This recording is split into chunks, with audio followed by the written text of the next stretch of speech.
2,500 kilometre के are पार एक ही कौम पश्तून रहती है वहाँ।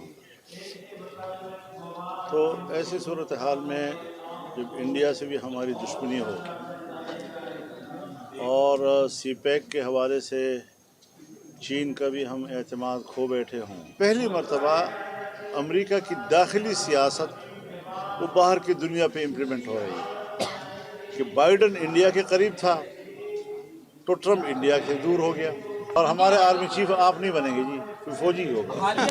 पाबंदियाँ लगाना कभी पाकिस्तान की तारीख में मसले का हल साबित नहीं हुआ। 20 पार्टियों के ऊपर मौका पर मौका पाबंदियाँ लगती आ रही हैं, फिर उठ जाती है, फिर नए नामों से काम शुरू हो जाता है। मौलाना साहब ये बताइएगा, अफगानिस्तान के साथ मामलात जो हैं वो इंतहाई कशीदा होते चले जा रहे हैं। इसके पहले भारत के साथ थे और इसमें जो अब मौजूदा सूरत हाल है उस पर आप क्या मौक़िफ़ इख्तियार करते हैं? हमारी तो राय यही होगी कि हम दो बिरादर इस्लामी पड़ोसी मुल्क हैं और 2,600 किलोमीटर की एक सरहद हमारे बीच में है यार खामोश यार प्लीज। और इस 2,500 किलोमीटर के आर पार एक ही कौम पश्तून रहती है वहाँ। तो ऐसी सूरत हाल में जब इंडिया से भी हमारी दुश्मनी होगी और सीपैक के हवाले से चीन का भी हम एतमाद खो बैठे हों, हमने 75 साल चीन के साथ दोस्ती रखी, गहरी दोस्ती, बुलंद दोस्ती, मजबूत दोस्ती। आज हम अमेरिका और मगरब के दबाव में सीपैक को आगे नहीं बढ़ा सके। हमारी शिकायत तो इमरान खान से थी कि उन्होंने इस मंसूबे को क्यों तर्क किया, लेकिन अब इनके भी 1.5 साल हो गए, कोई पेशरफ्त उस हवाले से आगे नहीं हो रही और अफ़गानिस्तान के वहाँ पर हालात कभी पुरसुकून रहे ही नहीं। एक 50 साला तवील इज़्तिराब का दौर है, अदम इस्तेहकाम का दौर है। अब अगर एक हुकूमत वहाँ वजूद में आई है तो इसके कई पहलू हो सकते हैं जिसकी वजह से हमारी और उनके दरमियान कोई शिकायत का सिलसिला चल सकता है। देखिए, एक बात बड़ी वाज़ेह है कि अफ़गानिस्तान का मसला जनरल मुशर्रफ के ज़माने में बिगड़ा है और 14 साल हमने कम्युनिस्ट इनकलाब को के मुकाबले में जिहाद को सपोर्ट किया, फिर उनकी लड़ाइयों में हम फरीक बने,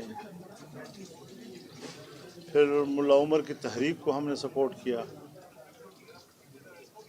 उसके बाद 9/11 हो गया तो फिर उसी मुल्ला उमर को हमने सज़ा दी, ज़ाहिर है अमेरिका के कहने पे दी, ज़ाहिर है यूरोप के दबाव में दी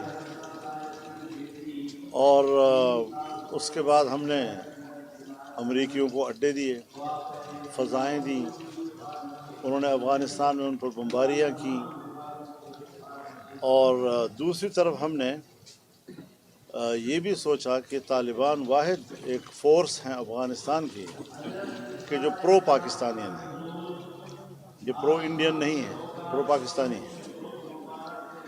अब इस किस्म की सूरत हाल में यकीनन पाकिस्तान के लिए परेशानियां हैं और उन परेशानियों की नौइयत ये है कि वहाँ से नौजवान आते हैं TTP की सूरत में या अफगान नौजवान और पाकिस्तान में कार्रवाइयाँ करते हैं। यकीनन ये एक बड़ी शिकायत है पाकिस्तान की और सिर्फ पाकिस्तान के एस्टेब्लिशमेंट की नहीं, फ़ौज की नहीं, अवाम की भी शिकायत है। लेकिन ताकत के ज़रिए रोब दबदबे के हवाले से हम ये सोचें कि मसला हल हो जाएगा, तो हमें एक चीज़ वाज़ेह कर देनी चाहिए कि जहाँ हम अपनी आज़ादी और ख़ुद मुख्तारी को किसी कीमत पर कंप्रोमाइज़ नहीं कर रहे, ہمیں افغانستان کی خود مختاری اور آزادی کو بھی کمپرومائز نہیں کرنا چاہیے اور نئی خواہش رکھنی چاہیے کہ ہم اپنی بالادستی ان پر قائم رکھیں، ایک برابری کی بنیاد پر برادر اسلامی ممالک بہتر تعلقات کی بنیاد رکھیں، اور اگر وہاں پر کوئی ایک فورس ہے جو پرو پاکستانین ہیں ان کو ہم نے ضرور ہندوستان کی گود میں پھینکنا ہے۔ ہم اگر شکایت کرتے ہیں کہ وزیر خارجہ جو ہے افغانستان کا انڈیا کیوں گیا، تو اس کو تو پاکستان آنا تھا، پاکستان آنے کا شیڈول آ چکا تھا، کیوں منسوخ ہوا؟ وہاں کے وزیر داخلہ کا پاکستان آنے کا شیڈول آ چکا تھا، پھر کیوں منسوخ ہوا؟ اگر وزیر داخلہ افغانستان، وزیر خارجہ افغانستان دونوں پاکستان آ رہے ہیں اور تھوڑے تھوڑے فاصلے کے ساتھ آ رہے ہیں، پورے شیڈول طے ہو چکا ہے، جب آپ ان کے دورے کینسل کریں گے اور منسوخ کریں گے تو انہوں نے تو ایک ملک ہے، کہیں تو جانا ہوگا، کسی سے بات تو کرنی ہوگی۔ تو یہ ساری وہ چیزیں ہیں کہ جس پر ہمیں بڑی سنجیدگی کے ساتھ ذمہ دارانہ اسٹیٹ کی بنیاد پر اور گہرے سیاست کے ساتھ ہمیں اس پر غور کرنا ہوگا تاکہ ہم کسی بڑی مشکل کی طرف نہ جائیں۔ مولانا صاحب، میرا یہ سوال ہے کہ جو ٹرمپ نے فلسطین اور اسرائیل کے درمیان معاہدہ کروایا ہے اس کو آپ کیسی نظر سے دیکھتے ہیں؟ میرے خیال میں ایک بار پھر انہوں نے فلسطینیوں کے ہاتھ باندھنے اور اسرائیل کے ہاتھ کھولنے کی کوشش کی ہے۔ وہ اب بھی بمباریاں کر رہے ہیں، اب بھی فلسطینی شہید ہو رہے ہیں، سیز فائر کے باوجود ہو رہے ہیں۔ تو فلسطینیوں کو تو سیز کر دیا گیا اور اسرائیل کو فائر کے لیے چھوڑ دیا، تو اس طرح تو سیز فائر نہیں ہوتا جی۔ تو اس ساری صورتحال میں ہمارے حکمرانوں نے سوائے اس کے کہ ہم بہت جلدی کریں ٹرمپ کی خوشامد کرنے میں اور 1.5-2 لاکھ لوگوں فلسطینیوں کی شہادتوں سے جو ان کی انگلیاں سرخ ہیں اور ان سے ان کی خون ٹپک رہا ہے، ان کے لیے امن نوبل انعام کی بات کرنا مجھے سمجھ میں نہیں آ رہی کہ ہم کس چیز کی سیاست کر رہے ہیں۔ اور جہاں تک انڈیا کا تعلق ہے تو دیکھیے، پہلی مرتبہ امریکہ کی داخلی سیاست وہ باہر کی دنیا پہ امپلیمنٹ ہو رہی ہے کہ بائیڈن انڈیا کے قریب تھا تو ٹرمپ انڈیا سے دور ہو گیا، بائیڈن پاکستان سے دور تھا تو ٹرمپ پاکستان کے قریب آ گیا۔ تو اس طریقے سے جہاں ان کی خارجہ پالیسی جو ہے اس میں کوئی فرق نہیں آیا کرتا تھا، پہلی مرتبہ اس میں کچھ چینجز نظر آ رہے ہیں۔ لیکن اگر ہم اتنی سی بات پہ ایسے فیصلے کریں کہ جس سے چین جیسا دوست ہم سے اعتماد کھو بیٹھے، تو یہ بہت بڑی قیمت ہے جو ہم ادا کر رہے ہیں۔ ہم اس مسئلے کے لیے اتنی بڑی قیمت ہمیں ادا نہیں کرنی چاہیے۔ ہمیں چین کے ساتھ اپنے تعلقات کو، باہمی تعاون کو، پاکستان میں اگر وہ سرمایہ کاری کرنا چاہتا ہے تو اس کی سرمایہ کاری کو تسلسل دینا چاہیے اور اس میں کسی قسم کی رکاوٹ نہیں ہونی چاہیے۔ اگر ہمیں عمران خان سے شکایت تھی کہ انہوں نے سپیک روک دیا ہے تو انہوں نے بھی تو آگے ایک اینٹ نہیں رکھی آگے اور ایک قدم آگے نہیں بڑھے ہیں۔ تو یہ ساری وہ چیزیں ہیں کہ اگر خطے میں ہم تنہا ہو جائیں، چین کا اعتماد بھی نہ رہے، ایران کے ساتھ بھی تعلقات میں ہم سرد مہری ہو، اور پھر یہ دیکھنا ہے کہ ہم نے ایران پر الزام لگایا ہے اور بار بار لگایا ہے کہ علیحدگی پسند جو ہے وہ ایران میں رہ رہے ہیں، وہاں ان کی تربیتیں ہو رہی ہیں، وہاں ان کے کیمپس ہو رہے ہیں، تو پھر ایران اور افغانستان کے دونوں کے ساتھ رویے میں فرق کیوں ہے؟ اس کا معنی یہ ہے کہ کوئی بیرونی دباؤ کے تحت ہم ایسا کچھ کر رہے ہیں۔ یہ ساری چیزیں جو ہیں وہ تحفظات ہیں ہماری، اور اس حوالے سے ہم کوئی جذباتی بات نہیں کر رہے، ہم ملک کے ساتھ کھڑے ہیں، ہر قدم ملک کے مفاد میں اٹھائیں گے۔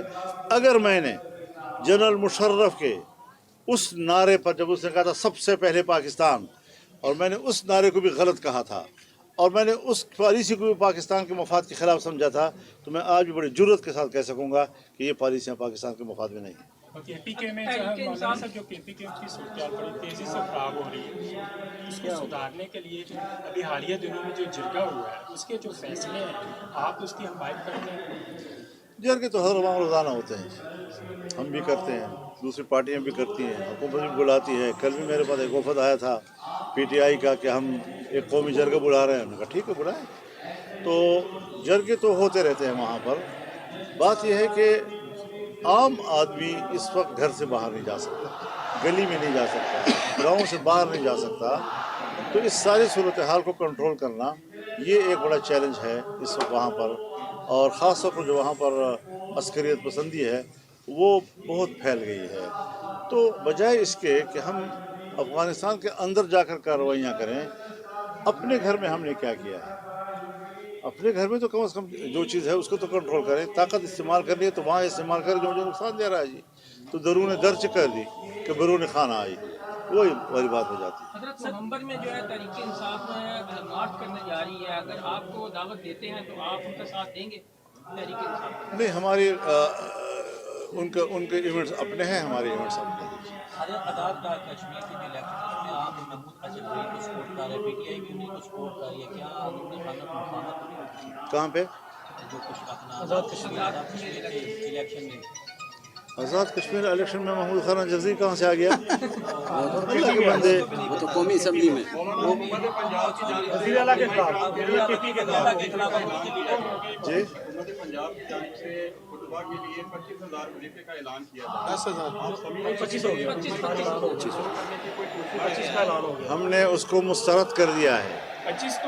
25 को भी मुस्तरद कर दिया, 25 लाख को भी मुस्तरद करेंगे। उलमाए किराम को ख़रीदना, उनके ज़मीर को ख़रीदना, ये हमेशा हुक्मरानों का वतीरा रहा है। हमने इमरान खान के ज़माने में खैबर पख्तूनख्वा में इस किस्म के ऑफ़र को ठुकराया था, हम आज भी उस ऑफ़र को ठुकरा रहे हैं। हर 2-3 साल बाद एक्सटेंशन के मामले चल पड़ते हैं। अब फिर बात हो रही है 24 नवंबर को मुद्दत पूरी हो रही है, तो आप इस हक में हैं कि हज़रत जब बाजवा साहब की एक्सटेंशन हुई थी तो मैंने उस वक्त भी उनको इंतज़ामी मसला कहा था, और हालांकि बाद में फिर कानून साजी की गई। कानून साजी की ज़रूरत नहीं थी लेकिन कर ली गई। और आज भी ये इंतज़ामी मामला है, मुझे नहीं मालूम कि वहाँ क्या सोचा जा रहा है। मौलाना साहब, हालिया दिनों में जमात के ऊपर और हमारे आर्मी चीफ आप नहीं बनेंगे जी, कोई फौजी ही होगा। हालिया दिनों में एक मसली जमात के ऊपर पाबंदी लगाई गई है, आपका क्या मौक़िफ़ है कि वो पाबंदी दुरुस्त है? देखिए, पाबंदियाँ लगाना कभी पाकिस्तान की तारीख में मसले का हल साबित नहीं हुआ। 20 पार्टियों के ऊपर मौका पर मौका पाबंदियाँ लगती आ रही हैं, फिर उठ जाती है, फिर नए नामों से काम शुरू हो जाता है। मसला ये है कि झगड़ा कहाँ पर है, तनाज़ा कहाँ है, ताकि उसको एड्रेस किया जाए और उसको हल किया जाए। बहुत शुक्रिया जी। हुकूमत जो है वो 27वीं तरमीम जो है वो लाने की तैयारी कर रही है। अगर हुकूमत तरमीम लेके आती है तो क्या आप हिमायत करेंगे? मुझे तो कुछ पता नहीं है कि 27वीं तरमीम क्या होगी, उसका ड्राफ्ट क्या होगा, वो क्या चाहते होंगे। जब तक ये सारी चीज़ें वाज़ेह ना हो हम क्यों रह बहुत शुक्रिया जी, बहुत शुक्रिया।